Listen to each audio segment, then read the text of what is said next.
Kekerasan terhadap perempuan akhir-akhir ini marak terjadi.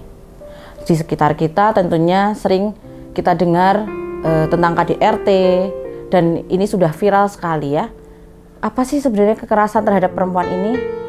Segala bentuk kekerasan yang dilakukan kepada perempuan, baik berupa fisik, verbal, seksual, ataupun bentuk-bentuk lain yang merampas kemerdekaan serta melawan hukum, baik secara pribadi maupun di ranah publik.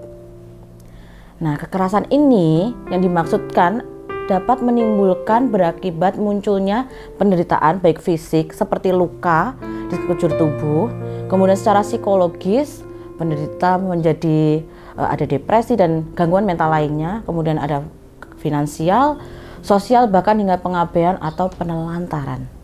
Siapa biasanya yang melakukan kekerasan pada perempuan ini? Nah, ini yang patut kita waspadai. Ternyata yang melakukan ini adalah orang terdekat kita, seperti keluarga, atau bahkan yang sering terjadi adalah oleh pasangan, baik suami ataupun pacar. Oke, lalu bagaimana ya tipsnya agar terhindar dari atau tidak terjadi kekerasan pada perempuan? Yang pertama tentu kita harus mengenali karakter masing-masing pasangan ya, karena memang sering terjadinya KDRT ini karena perbedaan karakter dari kedua belah pihak. Kemudian bangun komunikasi yang baik antar suami dan istri ataupun dengan pacar. Lalu selesaikan jika ada konflik, jangan ditunda. Kenapa? Karena menunda menyelesaikan masalah akan menjadi tumpukan seperti gunung es yang kemudian sewaktu-waktu bisa meledak. Ketika meledak melukai fisik dan sebagainya. Kemudian bangun bahasa cinta kepada pasangan. Apa sih bahasa cinta itu? Ada 5 bahasa cinta. Misalkan kita memberikan pujian kepada pasangan kita.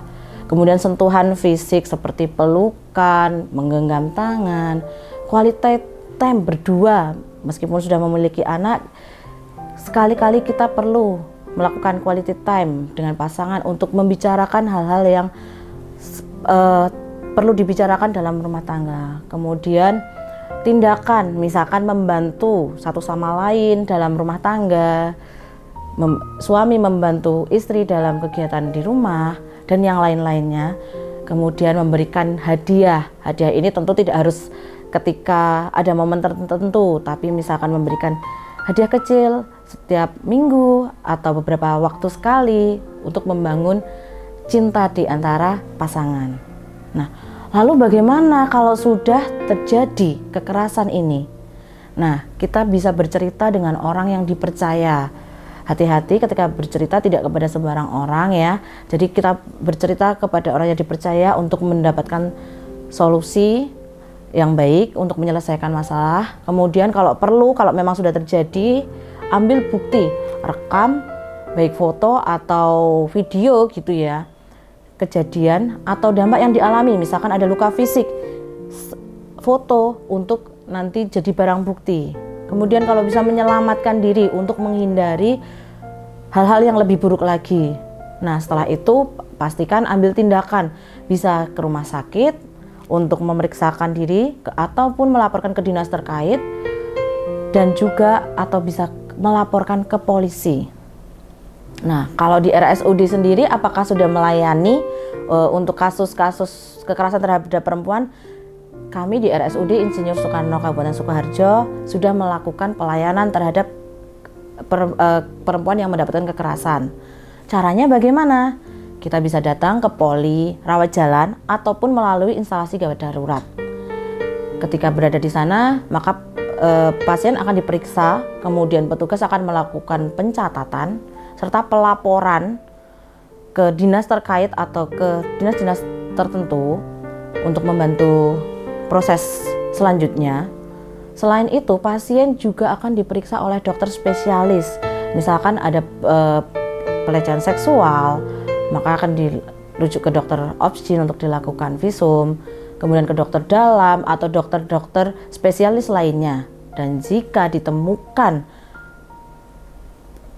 gangguan mental atau psikologis, maka dapat dirujuk ke psikiater atau psikolog di RSUD Insinyur Kabupaten Sukoharjo. Nah, lalu bagaimana pelayanan pembiayaannya? Apakah bisa dengan BPJS? Untuk kasus kekerasan terhadap perempuan tidak tercover oleh BPJS, tapi dapat melalui umum ataupun ditanggung oleh pemerintah melalui bantuan biaya dari pemerintah daerah. Di sini nanti dari pihak rumah sakit akan membantu untuk melakukan proses pelaporan kepada dinas terkait untuk mendapatkan surat rekomendasinya, ataupun kalau pelaporannya lewat dinas tersebut, di sini ada Dinas Perempuan dan Anak atau kita biasa sebut DPPKB P3A, kemudian akan dirujuk ke rumah sakit, nanti akan ada surat rekomendasi yang dapat membantu untuk mendapatkan bantuan biaya dari pemerintah daerah. Dalam rangka memperingati Hari Kekerasan Terhadap Perempuan, jangan takut untuk melaporkan tindak kekerasan terhadap perempuan di sekitar kita, dan marilah kita stop kekerasan terhadap perempuan.